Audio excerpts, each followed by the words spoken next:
Livro de 1 Crônicas, capítulo 27 e capítulo 28. Esta é a lista dos israelitas, chefes de família, generais e capitães que serviam o rei na supervisão das divisões do exército de serviço a cada mês do ano. Cada divisão tinha 24.000 homens e servia durante um mês. Jazobeão, filho de Zabdiel, era comandante da primeira divisão de 24.000 homens de serviço durante o primeiro mês. Era descendente de Pérez e chefe de todos os oficiais do exército para o primeiro mês. Dodai, descendente de Aoi, era comandante da segunda divisão de 24.000 homens de serviço durante o segundo mês. Miclote era o chefe da divisão. Benaia, filho do sacerdote Joiada, era comandante da terceira divisão de 24.000 homens de serviço durante o terceiro mês. Esse Benaia comandou o grupo militar de elite de Davi, conhecido como os 30. Seu filho Amizadab era o chefe da divisão. Azael, irmão de Joabe, era o comandante da quarta divisão de 24.000 homens de serviço durante o quarto mês. Azael foi sucedido por seu filho Zebadias. Sama, o israelita, era comandante da quinta divisão de 24.000 homens de serviço durante o quinto mês.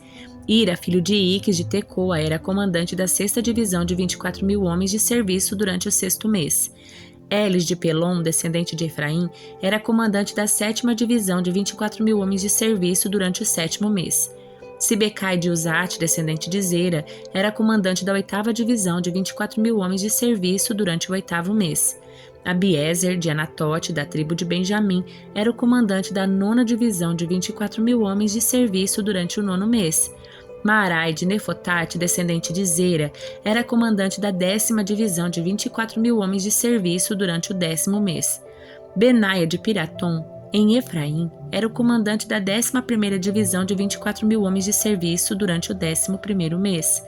Elebe de Netofate, descendente de Otoniel, era comandante da 12ª divisão de 24.000 homens de serviço durante o 12º mês. Essas foram as tribos de Israel e seus líderes. Da tribo de Ruben, Eliezer, filho de Zicre.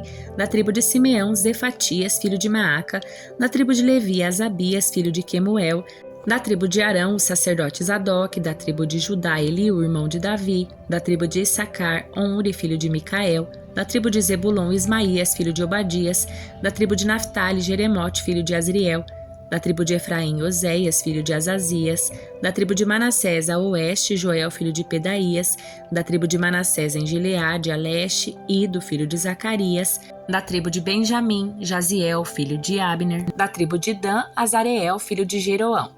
Esses foram os líderes das tribos de Israel. Quando Davi fez o censo, não contou os que tinham menos de 20 anos, pois o Senhor havia prometido que os israelitas seriam numerosos como as estrelas do céu.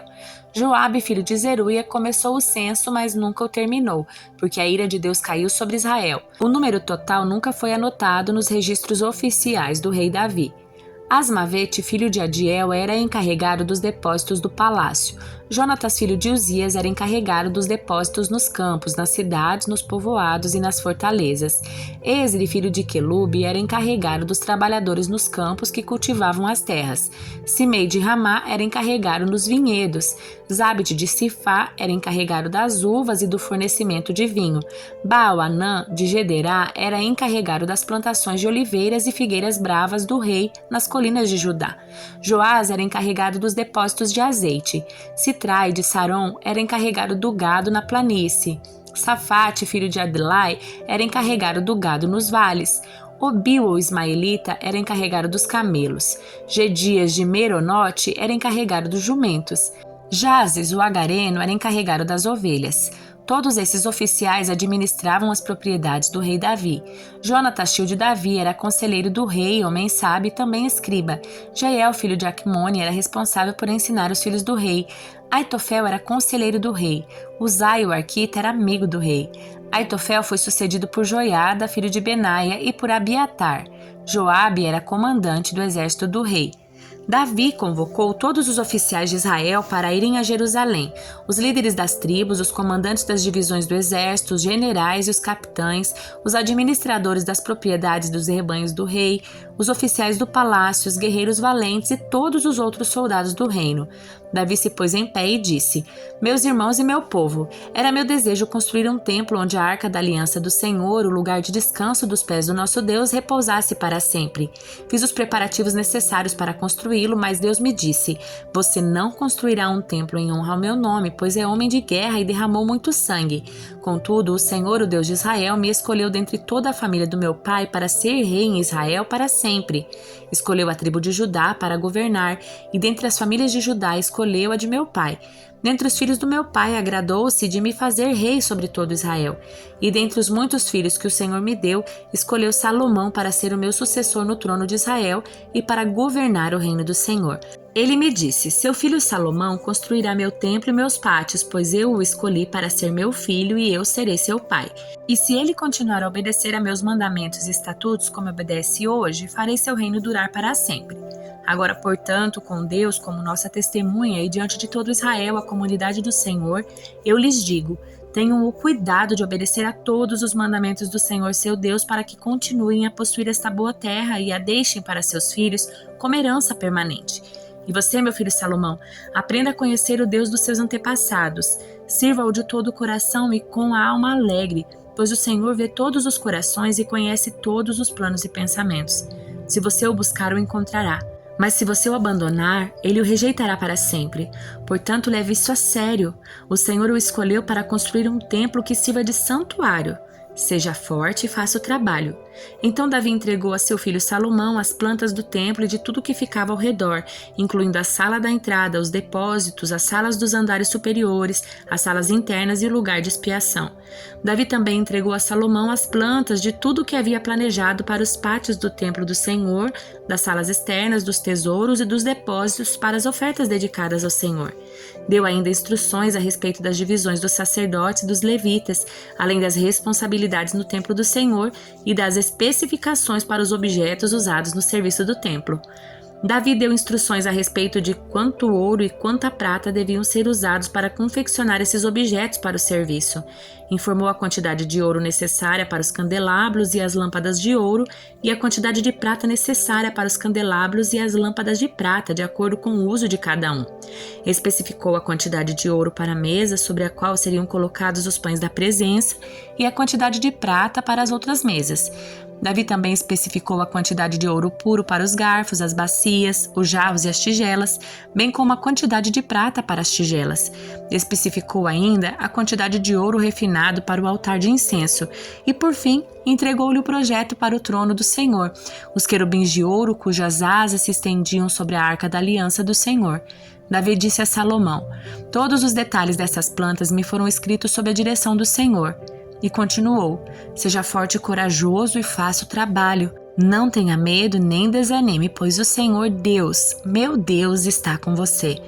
Ele não o deixará nem o abandonará durante toda a construção do templo do Senhor.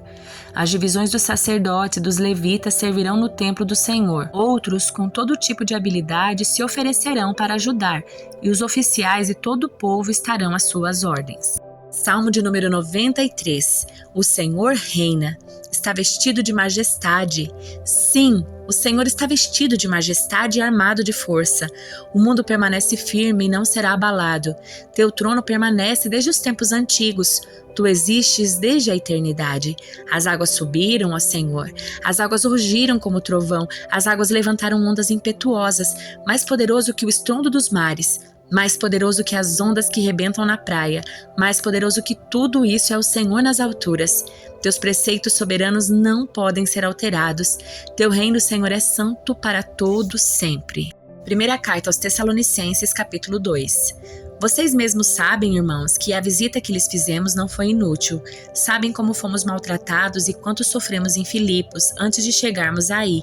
E, no entanto, com confiança em nosso Deus, anunciamos a vocês as boas novas de Deus, apesar de grande oposição. Portanto, como veem, não pregamos com a intenção de enganá-los, nem com motivos impuros, nem com artimanhas. Em vez disso, falamos com mensageiros aprovados de Deus, aos quais foram confiadas as boas novas. Nosso propósito não é agradar as pessoas, mas a Deus que examina as intenções do nosso coração. Como bem sabem, nunca tentamos conquistá-los com bajulação, e Deus é nossa testemunha de que não agimos motivados pela ganância. Quanto ao reconhecimento humano, nunca o buscamos de vocês nem de nenhum outro. Ainda que como apóstolos de Cristo tivéssemos o direito de fazer certas exigências, agimos como crianças entre vocês. Ou melhor, fomos como a mãe que alimenta os filhos e deles cuida. Nós os amamos tanto que compartilhamos com vocês não apenas as boas novas de Deus, mas também nossa própria vida. Não se lembram, irmãos, de como trabalhamos arduamente entre vocês?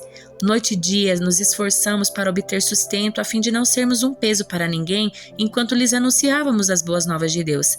Vocês mesmos são nossas testemunhas e Deus também é, de que fomos dedicados, honestos e irrepreensíveis com todos vocês, os que creem, e sabem que tratamos a cada um como um pai trata seus filhos.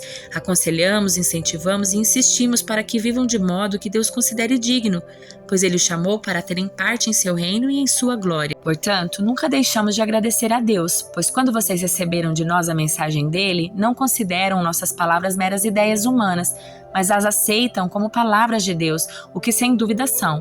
E essa mensagem continua a atuar em vocês, os que creem.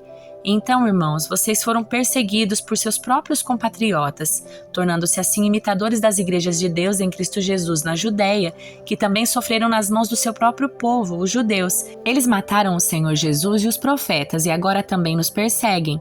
Não agradam a Deus e trabalham contra toda a humanidade, procurando impedir-nos de anunciar a salvação aos gentios. Com isso, continuam a acumular pecados, mas a ira de Deus finalmente os alcançou. Irmãos, depois de um breve tempo separados de vocês, embora nosso coração nunca os tenha deixado, esforçamo-nos por voltar a vê-los pela grande saudade que sentimos. Queríamos muito visitá-los e eu, Paulo, tentei não apenas uma vez, mas duas. Satanás, porém, nos impediu. Afinal, o que nos dá esperança e alegria? E qual será nossa magnífica recompensa e coroa diante do Senhor Jesus quando Ele voltar? Serão vocês. Sim, vocês são o nosso orgulho e nossa alegria.